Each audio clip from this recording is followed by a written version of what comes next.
Oh, magkamukha sila. Oh, di ba? Salamat ka po ako sa Maala Diyos kasi hindi po kami pinabayaan. Kita niyo po, nasaan po yung anak ko sa feeding po. Kaya wala po akong problema pag tanghali. Doon na po siya kakain sa school. Sa pinababayaan ng Diyos. po eh. Kaya sabi ko nga, matuto lang maghintay. Hindi ka na problema dun sa araw-araw na iniiyakan mo. Nakakaya ka po yung mga blessings po na dumarating. Oh, Iyak pa rin po sa galak. pag-aaral ng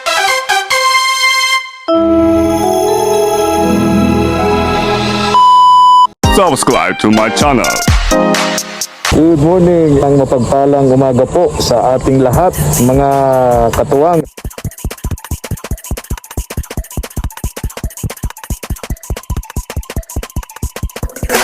Tara po, salamat po.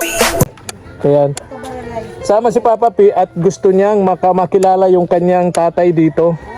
Nagkamukha sila ni Kuya Domingo daw eh. Sabi ng mga netizens, baka ito na yung hinahanap na tatay niya.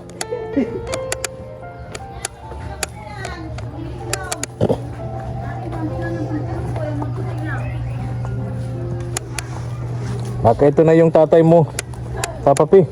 Yung tunay mong ama.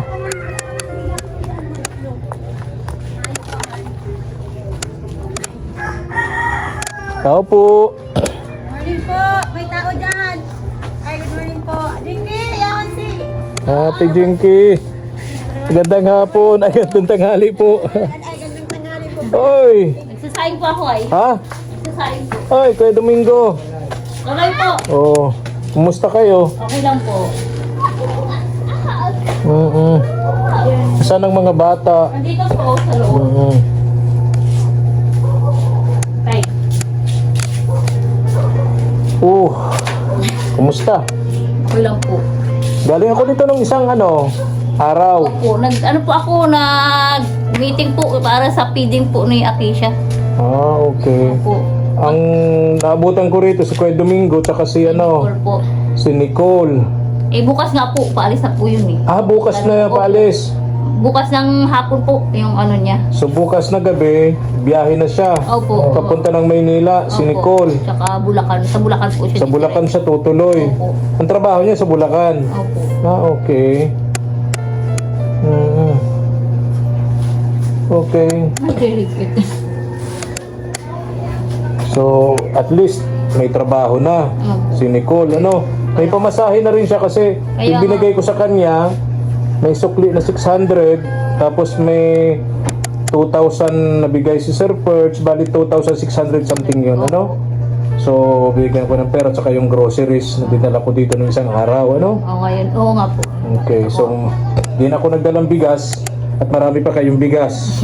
Meron pa po. Marami pa kayong groceries. Opo. May pera pa kayo. Sa sunod, balik ako para dalhin ko pa yung tulong sa inyo, Maraming salamat. Ayoko namang sabay-sabay, baka mamaya parang di ba, meron tayong kasabihan na na ubus-ubus biyaya, yung mga ganon, di ba? Yun nga po, yung sabi ko po. Ubus-ubus Opo. biyaya. Madaling yun na po yan, ubus-ubus hindi ko biyaya po- pagkatapos tunganga. Ang hirap. Yung po tanong niyo po na hindi po ako natuloy sa palengke po. Bakit? Yung kay kasi yung pasok po doon, 4 po ng umaga hanggang Sabi nga ni 4 ng Nicole, hapon. alanganin daw. Kaya nga po, 3:30 po dapat, nakaalis na po ako dito. Wala pong sasakyan. Buti po Walang may sarili biyahe. Wala pong biyahe. Malayo din naman. Oo, buti ko may sarili po akong sasakyan. Gusto, bigyan Pwede kitang po pajero. Lalo na po ngayon. Mahirap talaga yun sa parte mo kasi una, wala nang biyahe rito. Oo, yun nga po. Ganong oras, 3:30. So dapat alas 3 pa lang nagluluto ka na para sa breakfast ng mga anak mo ni na Kuya Domingo. Lalo pa po ngayon na alis si Nicole po. Wala na pong mag-ano sa kanila. Oo. Yun nga pong inaalala ko. Wala Tsaka, kang oo. makakatulong. Ito po. Pwede ka dito. Tuwali ka dito. Ngayon na. Pag nasa labas ka. Kinakainan ko pa po kasi yan ang pagkain po. Pag Ayan. pag, Upo ka. pag kakain po, kabarangay, inan ko pa po ng Oo. pagkain yan. Bali, tatlo po sila yung inaano ko talaga, inan ko po ng pagkain. So ngayon ganito, dahil nabanggit mo na, good, nabanggit mo na wala kang makakatuwang Oo, yun nga po. pagkaalis ni Nicole, sinama ko to, si Papa P. Yan ang makakatuwang mo dito. Halika Papa P, dito ka. Upo ka dyan, upo ka. Upo ka. Opo po. Yan. Di ba? Magkamukha silang dalawa ni Kuya Domingo.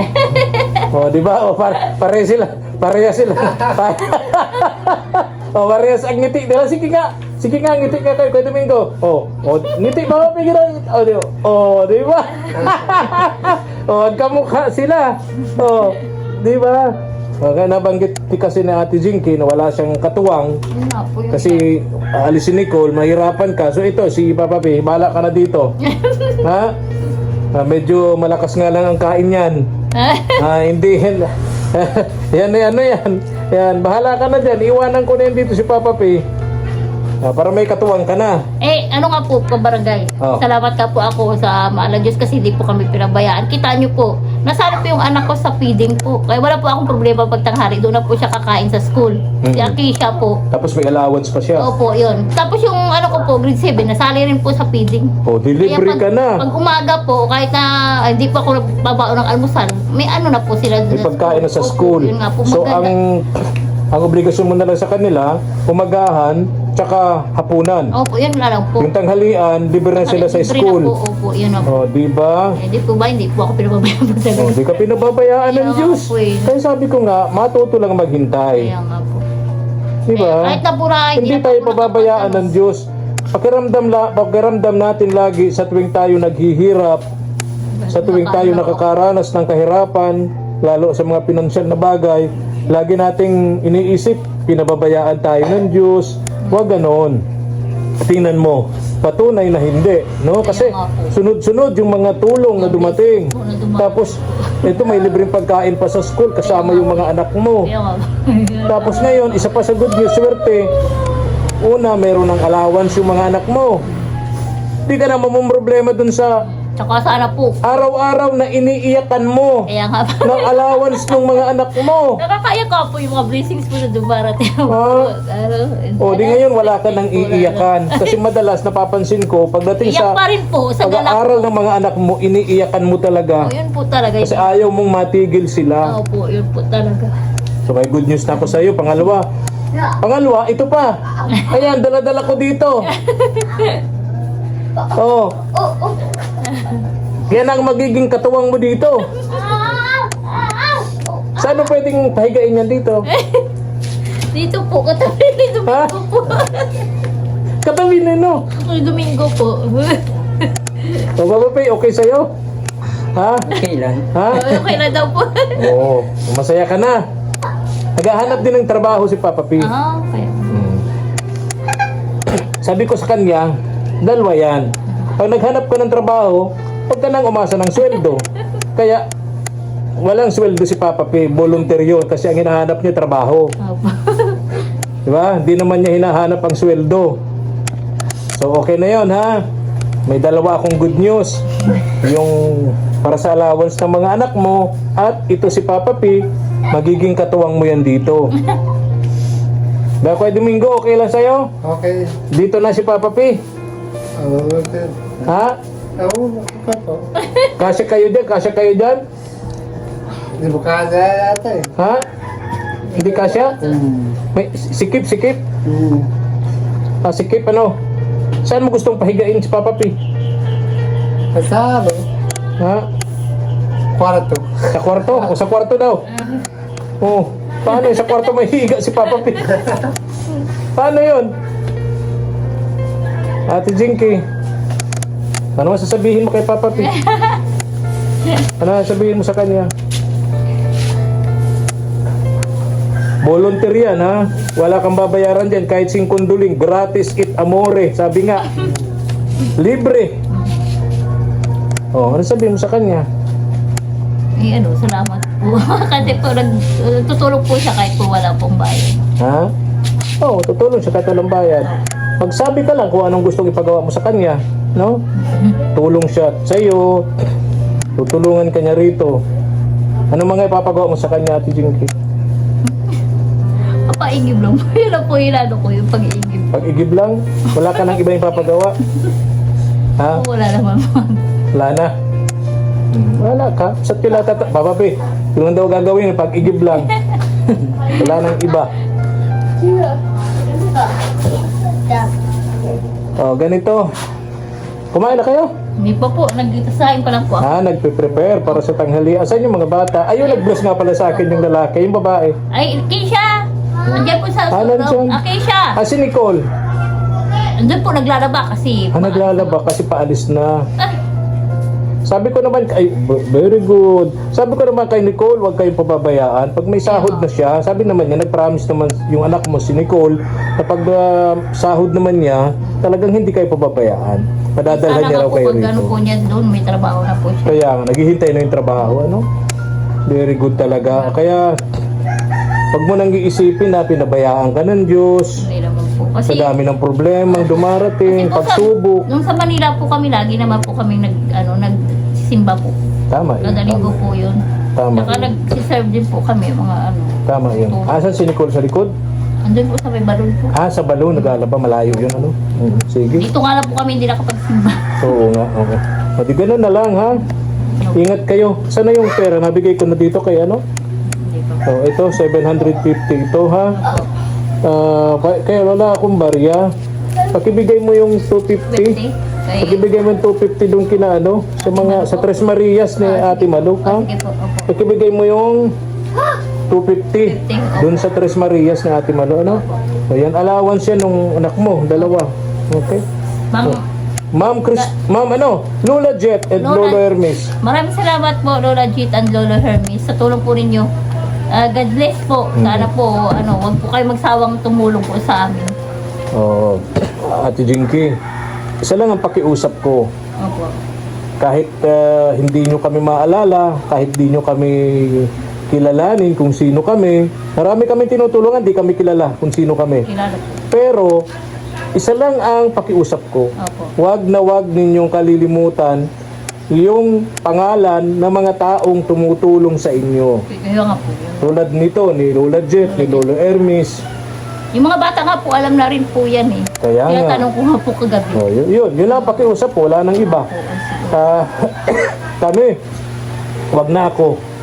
Kahit ako, di mo ako kilala eh. Kilala po. Ano? Kuya Efren po. Oh, Kasi Mama El po. Kasi friend kita sa Facebook eh. Friend ko to sa Facebook eh. Mama El po. Minsan Pero po, yung iba, pupunta, pero yung kilala ibang mga walang cellphone, siyempre, di kami kilala. Opo. Di kami kilala. So, salamat. Natatandaan mo kami. Maraming salamat din po sa inyo. Oh. Kasi kayo po yung naging instrumento po para po matulungan po kami. Salamat din sa ganung kaisipan, ano? Yung iba hindi alam 'yun, no? Anyway, kami naman tama ka, kami yung ginawang kasangkapan, ginawang tulay para yung blessing na nanggagaling doon sa mga taong ginamit ng Diyos para magpaabot ng tulong sa inyo, makarating sa inyo ng buong buo. Kami yung ginamit na tulay. Kaya ang tawag nyo sa amin ay Kuya Tulay. Ay, magpasalamat rin po pala ako kay Kuya Ferds po sa binigay niya. Sir Perch. Sir Ferds po. Oh. Na binigay niya pong tulong po sa amin. Oo. Hindi po ako nakaano kasi wala po ako dito nung nakaraan po. Si Ma'am Miriam. Saka si Ma'am Miriam po. Maraming salamat po sa inyo. Oo. Parang si Ma'am Nancy, parang magbibigay din yun sa inyo eh. Buwan-buwang ayuda eh. Sige na, bye-bye na. Sige po, thank you bye-bye. po. Ingat rin po. Oo. Umulan po. Umulan na nga, umulan Kaya na. nga po. Oo.